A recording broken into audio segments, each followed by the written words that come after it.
Hello guys, welcome to my YouTube channel Adhikari Gurukul. আজকে আমরা WBPSCর clerkship 2019-এ যেটা হয়েছিল, ঠিক আছে, লাস্ট যেটা 2019-এ হয়েছিল সেটার কোয়েশ্চেন আনসার 15টা জিকে আমরা সলভ করব। ওকে, আর ম্যাথের তো রিভিশন তোমাদের স্যার দিচ্ছে, তো সেখান থেকে তোমরা ম্যাথ রিভিশন করে নিতে পারো। আর আমি 15টা জিকে আজকে করাবো, আর পরের দিন আর 15টা জিকে করাবো। ওকে, এবার শুধুমাত্র জিকে করাবোই না, জিকের সাথে যেগুলো ইম্পর্টেন্ট তথ্য বর্তমানে যেগুলো অ্যাড হয়েছে, 2019 সালের এটা দিয়েছে তাই না, তো 2023-এ যেগুলো রয়েছে সেগুলো আমি বলে দেবো ইম্পর্টেন্ট তথ্যগুলো। তো চলো শুরু করা যাক, বন্ধুদের মধ্যে শেয়ার করে দেবো ভিডিওটা। চলো দেখো, ফার্স্ট প্রশ্ন হচ্ছে গৌতম বুদ্ধের জন্মস্থান হলো, খুব ইম্পর্টেন্ট প্রশ্ন একটা, ঠিক আছে, এটা কিন্তু প্রায় পরীক্ষাতেই দিয়ে থাকে। তো অ্যান্সার কি হবে দেখো, কপিলাবস্তু, সারনাথ, বুদ্ধগয়া নাকি লুম্বিনী, সবগুলোই কিন্তু গৌতম বুদ্ধ সম্পর্কে রিলেটেড। ওকে, তো এখানে অ্যান্সার হয়ে যাবে লুম্বিনী। ঠিক আছে, দেখো গৌতম বুদ্ধ জন্মস্থান যদি বলা হয় তাহলে কিন্তু লুম্বিনী উদ্যানে জন্মগ্রহণ করেছিল, লুম্বিনী উদ্যানে। আর যে শহরে জন্মস্থান করেছিল শহরটা ছিল কপিলাবস্তু, শহরটা ছিল কপিলাবস্তু। ওকে, যদি বলে কত খ্রিস্টপূর্বাব্দে, 563 খ্রিস্টপূর্বাব্দে। আচ্ছা, এবার সারনাথটা কি দেখো, সারনাথ হচ্ছে যেখানে গৌতম বুদ্ধ প্রথম তার ধর্মচক্র প্রবর্তন করেছিল, অর্থাৎ 5জন ব্যক্তিকে তার ধর্মের সম্বন্ধে প্রচার করেছিল। ঠিক আছে, এবার ধর্মকে প্রচার করেছিল 5জন ব্যক্তির মধ্যে, তো সেটা হয়েছে সারনাথ। সারনাথ কোথায় অবস্থিত? সারনাথ বিহারে অবস্থিত। ওকে, এবার দেখো বুদ্ধগয়া, বুদ্ধগয়াটা হচ্ছে কি, যেখানে গৌতম বুদ্ধ প্রথম কি করেছিল, জ্ঞান লাভ করেছিল। ঠিক আছে, তো একটা পিপল ট্রি আছে, তো পিপল ট্রির নিচে বসে গৌতম বুদ্ধ জ্ঞান লাভ করেছিল, তো এই পিপল ট্রিটাকে কি বলা হয়, বোধি বৃক্ষ। কি বলা হয়?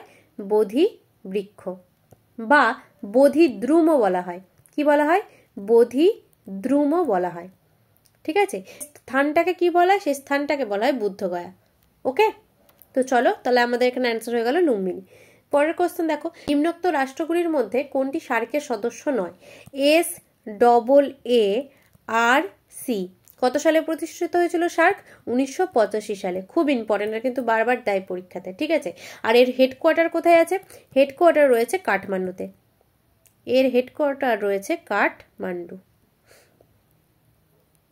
ওকে, আচ্ছা, সার্কের সদস্য কটা? 8টা সদস্য, বারবার পরীক্ষায় দেয়, খুব ইম্পর্টেন্ট প্রশ্ন। ঠিক আছে, সার্কের সদস্য সংখ্যা হচ্ছে 8টা। কি কি দেখো, বাংলাদেশ আছে, শ্রীলঙ্কা আছে, নেপাল আছে, তো এখানে আমি 3টে দাগিয়ে দিলাম।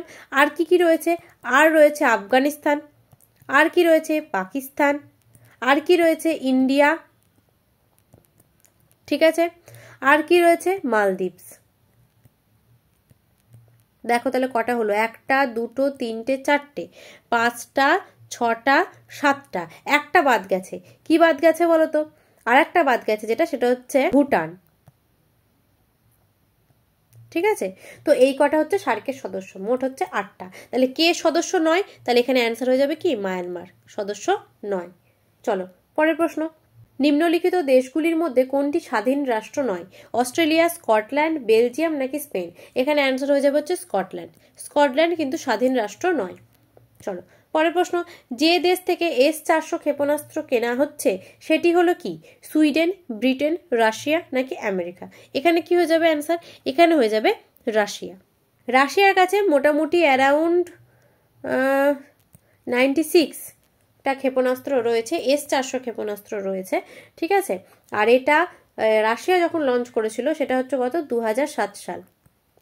আর এটার বেগ কত, স্পিডটাও জেনে রাখো, এর স্পিড হচ্ছে 4.8 কিলোমিটার পার সেকেন্ড, মানে 1 সেকেন্ডে 4.8 কিলোমিটার যাবে। ওকে, চলো পরের প্রশ্ন, নিম্নলিখিত ব্যক্তিদের মধ্যে ঠিক কোন ব্যক্তির পরে ডোনাল্ড ট্রাম্প মার্কিন যুক্তরাষ্ট্রের প্রেসিডেন্ট হয়েছিলেন? Bill Clinton, Barack Obama, Colin Powell নাকি জর্জ বুশ? এখানে অ্যান্সার হয়ে যাবে দেখো বারাক ওবামা। বারাক ওবামা ছিল 2009 থেকে 2017 পর্যন্ত। ঠিক আছে, এরপর কে এসেছে? এরপর এসেছে ডোনাল্ড ট্রাম্প। ঠিক আছে, ইনি কতটুকু পর্যন্ত ছিল? 2017 থেকে 2021 পর্যন্ত। ঠিক আছে, আর বর্তমানে কে রয়েছে? বর্তমানে রয়েছে জো বাইডেন। কি বললাম? জো বাইডেন, ইনি 2021 থেকে বর্তমানে রয়েছে। ওকে, চলো পরের প্রশ্ন, ফরাসি দেশের বর্তমান রাষ্ট্রপতির নাম কি? নিকোলাস সার্কোজি, জা মনেট, ইমানুয়েল ম্যাক্রো নাকি ফ্রা হল্যান্ড? এখানে অ্যান্সার হয়ে যাবে ইমানুয়েল ম্যাক্রো, ফরাসি দেশের বর্তমান রাষ্ট্রপতি। পরের প্রশ্ন, লিওনেল মেসি কোন দেশের নাগরিক? ব্রাজিল, আর্জেন্টিনা, বলিভিয়া নাকি পর্তুগাল? এখানে অ্যান্সার হয়ে যাবে কি? এখানে অ্যান্সার হয়ে যাবে আর্জেন্টিনা। লিওনেল মেসি কিসের সাথে যুক্ত? ফুটবলের সাথে যুক্ত। ঠিক আছে, লিওনেল মেসির নাম সবাই তোমরা জানো, তাই না? চলো পরে, 2019 সালে সাংবাদিকতায় ম্যাক্সাসে পুরস্কার পেলেন কে? স্বপন দাশগুপ্ত, রবিশ কুমার, অর্ণব গোস্বামী নাকি রবীন্দ্র কুমার? 2019-এ ম্যাক্সাসে পুরস্কার পেয়েছিল রবিশ কুমার। ঠিক আছে, আর 2023-এ দেখো, 2019-এর কারেন্ট অ্যাফেয়ার্স তো আমাদের বর্তমানে 2024-এ যে পরীক্ষাটা হবে ক্লার্কশিপে সেটা তো দেবে না, কিন্তু এই প্রশ্নটার মাধ্যমে আমি বর্তমানে যেটা হয়েছে সেটাও কিন্তু বলে দিচ্ছি। তো এইগুলো কারেন্ট অ্যাফেয়ার্স এত আগে পড়ার দরকার নেই। কারেন্ট অ্যাফেয়ার্স মোটামুটি 2024-এ পরীক্ষা, আমাদের 2023 সাল কিংবা 2022 সালের কিছু কারেন্ট অ্যাফেয়ার্স থাকলেই হবে, আর 2023টা ভালো করে দেখতে হবে। ওকে, 2019-এ সাংবাদিকতায় ম্যাক্সাসে পুরস্কার পেয়েছে রবিশ কুমার, আর 2023-এ কে পেয়েছে? 2023-এ পেয়েছে রাভি কানন।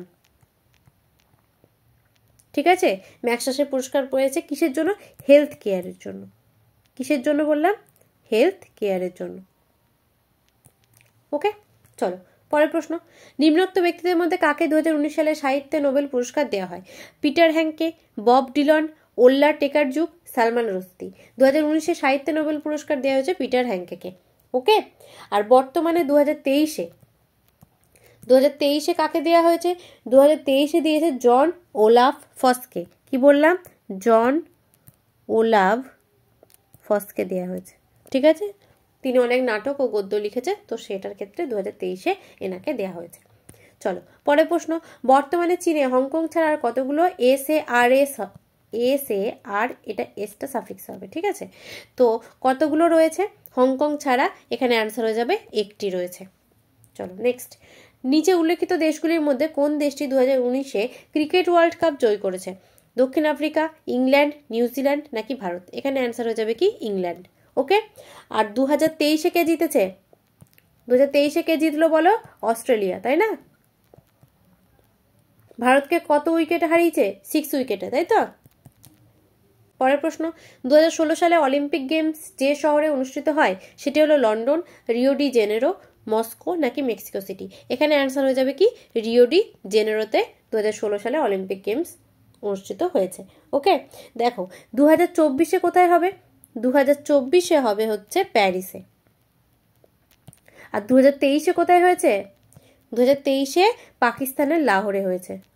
ঠিক আছে, পাকিস্তানের কোথায় হয়েছে? লাহোরে। ওকে, আন্তর্জাতিক অর্থ ভান্ডারের বর্তমান সভাপতির নাম কি? ক্রিস্টিয়ান লাগার্দ, ক্রিস্টালিনা জর্জিভা, জা ক্লড জাঙ্কার আর নাকি ডোনাল্ড টাস্ক? এখানে অ্যান্সার হয়ে যাবে ক্রিস্টালিনা জর্জিভা। ঠিক আছে, চলো নেক্সট প্রশ্ন, সম্মিলিত জাতিপুঞ্জের মানবাধিকার কমিশনের সদর দপ্তর রয়েছে জেনেভায়, ওয়াশিংটনে, প্যারিসে নাকি লন্ডনে? এখানে অ্যান্সার কি হয়ে যাবে? এখানে অ্যান্সার হয়ে যাবে জেনেভাতে। ওকে, তো আজকে এটুকু পর্যন্তই। তো 15টা প্রশ্ন আমাদের হয়ে গেছে, পরের দিন আরও 15টা প্রশ্ন নিয়ে আমি আলোচনা করব, প্লাস ইম্পর্টেন্ট যে তথ্যগুলো রয়েছে সেগুলোও বলে দেবো। তো যারা যারা আমাদের সাবস্ক্রাইবার আছো তারা তো নোটিফিকেশান পেয়ে যাবে, আর যারা যারা সাবস্ক্রাইবার এখনও হওনি আমাদের, তো অবশ্যই আমাদের চ্যানেলটাকে সাবস্ক্রাইব করে দাও, আর টেলিগ্রাম চ্যানেলে জয়েন হয়ে যাও। ঠিক আছে, যেটা আমাদের টেলিগ্রাম চ্যানেল, আমি নিচে ডেসক্রিপশন বক্সে লিঙ্ক দিয়ে দেবো, তো সেখানে জয়েন হয়ে যাও। সেখানে আমরা ডেলি কুইজও প্রোভাইড করি। ঠিক আছে, তো সেগুলোকে তোমরা অ্যাটেন্ড করতে পারবা, প্লাস আমাদের নিত্য নতুন যে ভিডিওগুলো রয়েছে সেগুলোরও আপডেট পেয়ে যাবে ওখানে। আর তাছাড়া আমি যে জিকেগুলো পড়াই, ঠিক আছে, তো সেগুলোর কিন্তু PDF আমি এই টেলিগ্রাম চ্যানেলেই দিয়ে দিই। ঠিক আছে, তো থ্যাংক ইউ গাইস।